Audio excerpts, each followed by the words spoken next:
sees. You got me strong and I don't care who sees. You got me strong and I don't care. Hi friends, I'm going to have a conversation with you today, mainly focused on these cups.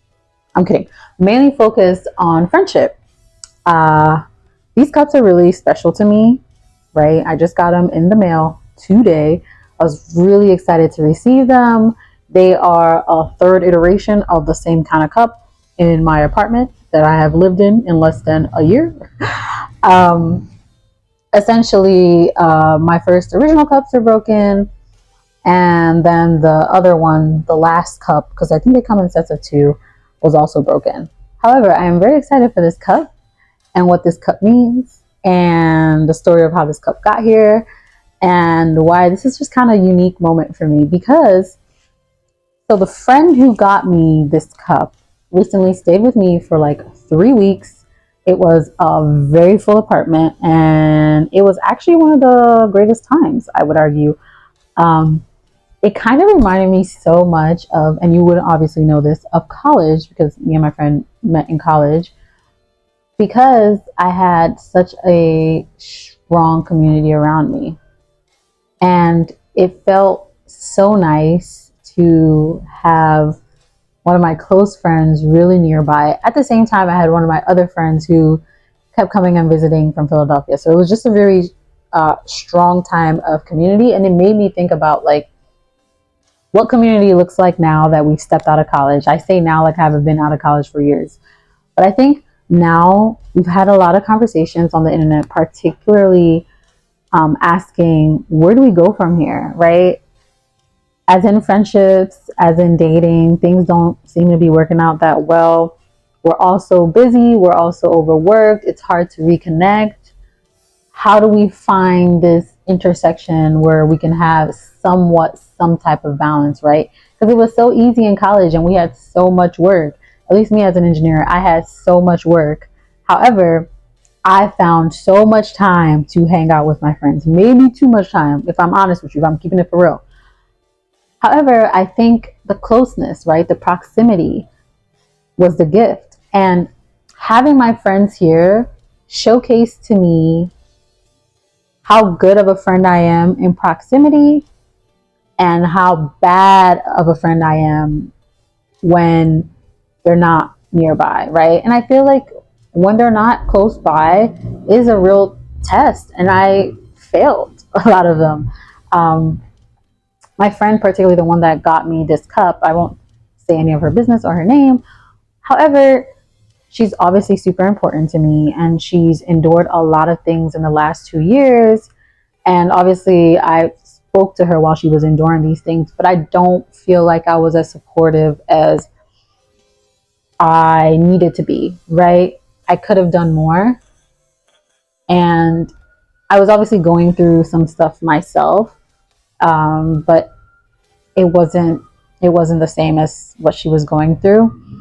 And now seeing her here and kind of looking at her journey, given that I've known her for so long, it makes me kind of sad to recognize that, man, there are a lot of failings that I have on this relationship. And I am saying failings, not feelings, failings. Even my friend that's come and visited me very, very often, sorry, that's the emergency services. My windows don't give me any type of barrier to the outside world. However, in a lot of my intimate friendships, I'm seeing that, you know what I'm looking for, those things that I'm asking for, that I'm like, you know what, I'm too old for relationships that don't serve me. A lot of the times, I'm not even showing up in ways that I need my friends to show up. And sometimes I think I am, right? However, when I have conversations with my friends, I realize that sometimes I just show up in ways that I know to show up rather than asking them what they need from me. Because a lot of the times I can be what they need from me. And obviously, there's a whole idea of like, you should be able to know your friend, you should be able to understand and see what they need and kind of give that to them. Yes. but sometimes there's more, right? There's more than the surface level or even what's beneath the surface level. You have to go a little bit further, and sometimes that comes with questions. And what I've found is that I haven't asked the right questions. My friend that I'm talking about endured a lot, and seeing her showcase to me that one, I missed her so much. Oh my gosh, love her. Two, I don't know how I would have survived that the way that she did, right?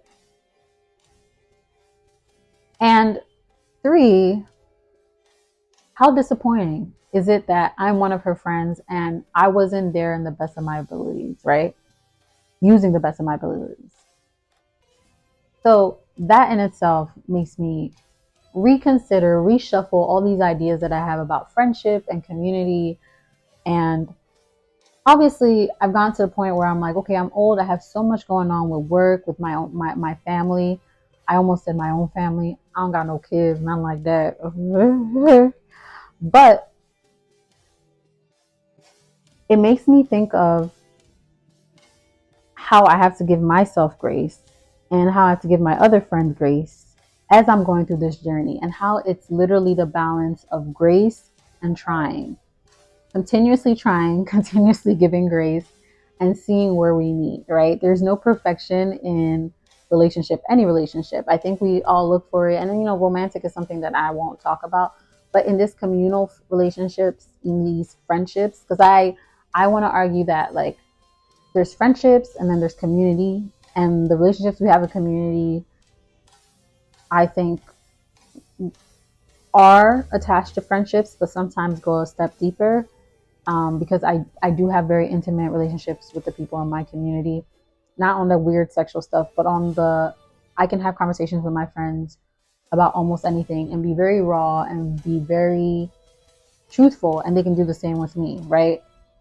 The things that people only tell their partner, I can do with a lot of my close friends, and I'm very lucky to have that. That being said, I want to make sure that they have this safe haven place with me as well, where they can be super vulnerable, where they can talk to me about what's going on. And sometimes I feel like, given my very awkward personality, and also my busy schedule, I haven't checked in as much as I needed to. And that is a fault of mine. A lot of my relationships that have failed have been my own fault. And I am disappointed in myself. I'm a bit angry with myself, but I'm also acknowledging it and saying that, okay, I'm going to do better. For the people who will allow me back in, this is my offer. Ways I'm planning on doing this, right? Because we need actions. We need ways to be proactive. One way I'm going to be doing this is by writing love letters. I think that, like I've said, I do have really intimate relationships with a lot of my friends. And because of this, when we get on the phone to have a conversation, it goes 60 million different ways. And sometimes we don't get all we need to say out. And I feel like the idea of outlining a letter, writing this letter, saying everything that you need to say, asking them questions so they can also write you a letter, and having a letter being something completely different than the FaceTimes and the, Reels / TikToks or whatever else you send people. And having that also be another tool to keep connection. And I really like the idea of writing letters because it's a slow language. It's pretty much a slow tool that we can utilize, and it allows us to fully digest and then to fully implement what we want to put into these letters and be honest and be truthful. And, spray it with a little perfume and really showcase to them, like, what, I'm really, really thinking of you. And I really want to showcase to you that you're worth writing to, you're worth honoring in this letter, in this poem, in this ballad, or whatever you put in your letter, whether it's like pictures, whether it's like a doodle, something that is not necessarily going to be quick, like the internet, real quick, something that shows it took time and it was slow. Because I think the other part of relationships that I think is missing is that they're slow. I mean, some people spark up relationships like this. I'm talking about friendships, but the growth in them is slow. and we can feel it. We can feel ourselves becoming friends with people, and it's a joyous thing. But because it's such a slow love, I think we should pretty much return to the slow tools that allow us to build authentic relationships with people. Let me know in the comments if you also plan to write letters, and if you want to drop little lines in there that I could add to my letters, or even something, little poems that you plan on sending to your friends, the people who are members of your community. Because we're so lucky, right? We're so lucky to have community. We're so lucky to have people we can reach out to. And as we get to this age where we're like, oh, everything is so hard, everything has to be on a timeline, let's not forget the people who are always there. They obviously deserve a little celebration too. So, uh, just showing, just showing how this cup got me here. And interestingly enough, this cup is actually, it feels a lot similar to the original cup. Um, the top kind of looks more so like the recent cup, but the bottom looks more like the original cup. So it's such a nice little hybrid. But it's also like a reminder of me to reiterate what I think friendships should look like, what I think love should look like, what I think community should look like, and for you to consider reiterating too.